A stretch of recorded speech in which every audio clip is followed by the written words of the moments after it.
आज का हमारा टॉपिक है पायरोल। पायरोल बेसिकली होता है जी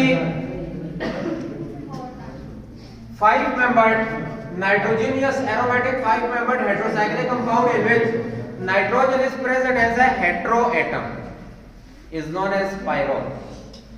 Pyrrole is basically common name और ये इसको पता होना चाहिए आपको इसके बारे में कि 5 membered cyclic कंपाउंड है और है भी हाईली एरोमेटिक है और इसमें जो हेटेरोएटम होता है वो होता है नाइट्रोजन, मतलब नाइट्रोजीनियस है। ये कुछ होते हैं नॉन नाइट्रोजीनियस जिस तरह फ्यूरान एंड थाइफिन है, लेकिन ये जो पायरोल है ये आपके पास है नाइट्रोजीनियस।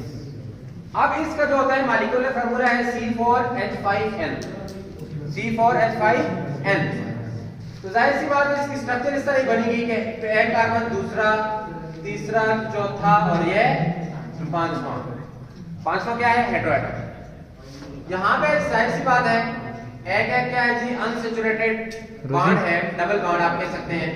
वैलेंसी सेटिस्फाई करने के लिए हम लोग हाइड्रोजन साथ लगाते हैं।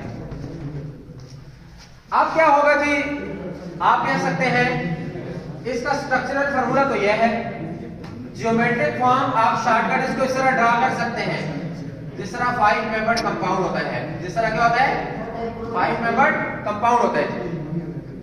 अब यहाँ पे इसका जो आयोपेक नेम है हैंड्स वेटमैन नॉमेनक्लेचर जो था आयोपेक नॉमेनक्लेचर, उसमें इसको एजोल क्यों कहा गया।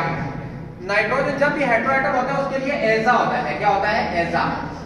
और 5 मेंबर्ड अनसैचुरेटेड के लिए ऑल होता है। क्या होता है ऑल। तो पहला वावल आपने कैंसिल कर दिया, एजोल बन जाएगा। ये मैंने आपको पढ़ाया हुआ है। इसके बाद है बच्चों इसके कैरेक्टरिस्टिक्स प्रॉपर्टीज।